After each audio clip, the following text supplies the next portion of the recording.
И здравейте хора, аз съм Лили и това е моята най-добра приятелка Еми. И днес сме на заведение. Леко забравихме да снимаме, просто днес сме забравили, просто се сетихме. В момента едем торта Павлова, разделяме си я. И хора, това е просто най-вкусната торта на света. Много ми харесва. И това е. Говорихме с на някои дълбоки теми. Много дълбоки.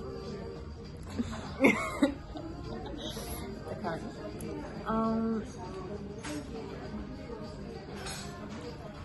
Много хубава торта. Много хубава, наистина, хора. Говорихме за рождените ни дни, това къде ще пътуваме. Так Лили, може и да не изпуснем моят рождения ден. Аз надявам да не ми изпусна рождения ден, защото само изпускам рождени дни. 2024 изпуснах на Веси, бях заминала за Египет на нейния рожден ден. Тази година заминах за Тунис за нейния рождения ден, тази година за Дари рождения ден. Заминавам в Турция, просто за всички рождените дни. Много съм гадна, наистина.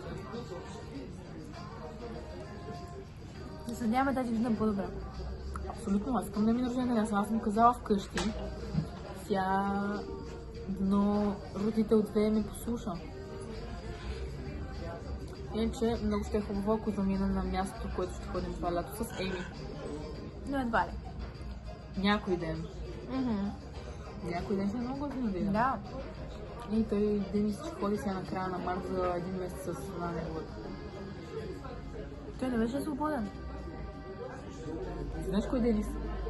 Брат ми. Не, нали ти казах, че имам приятелка. Да.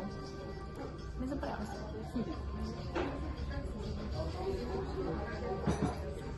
Какво интересно да кажем?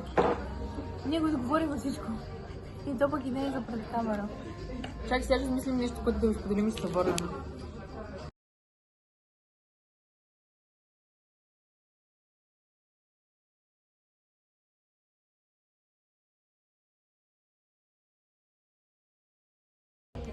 Хора, можем само да ви споделим, понеже ядем торта. На един от най-добрите ни приятели, вчера брат му имаше рожден ден. И ние на шега казваме, че ще идем на партито. И много ми стана неудобно, защото братчето на нашия приятел бил казал да не ни споделя никакви критерии, защото ще идем. Да, беше много плашен. Да, наистина, ние не сме чак такива да ходим неканени на партита. Това просто да, чак пък толкова. Да, това е наше чувство за хумор, наистина. Да нахуваме. Не знам и той сигурно ще от тях. Дали ще от тях? Разкри ме локацията. Дали? Може би. Дали? Може и в някой парти център да. Да, на 5. Откъде да знам? Да, неговите приятели, той изглежда се едно. Не сме поканени на рожден ден, но няма да тормозим партията. Да. Нека си признаем спокойно, ние ще отидем на следващото. Може да сме поканени тогава. Дано. Излезахме специално стоята да му честитим на братчето му, чак бат му и той зад нас вижда, че какво ще му пожелая. Той не ни почета, между другото. Той ядеше нещо тогава. Той се оплаши. Няма, какво ядеш тогава? Нещо да не ядеш, някакъв сандвич. Не знам, бе, като брат му само ядат. Има и нар тук. Да.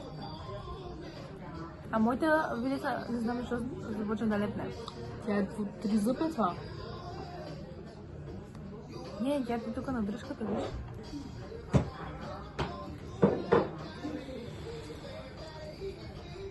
Не знам хора. Просто ще ви кажем, да седмица очаквайте влог със сигурно, защото излизаме заедно с Свети Валентин.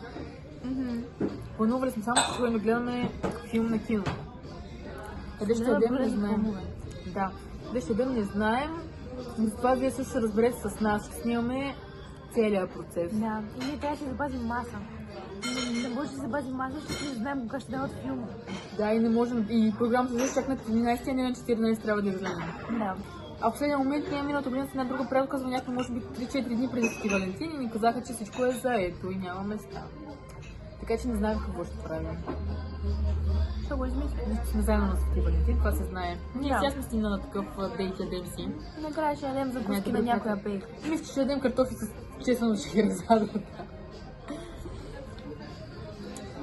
Много е възможно и така да стане. Ако и там изобщо е отворено в този студ, на студа с шубите и ще ядем. Гироси, ще идем гироси, картофи с сметна горчица от гиросите ще ядем. Има такива? Гръцките? Гиросите. Така хора, това беше от нас, поговорихме си. Ако искаш такива клипове, разбира се, харесайте клипа. Очаквате много забавни видеа, защото винаги се случват някакви забавни неща, когато смотрите. Обичаме ви, чао!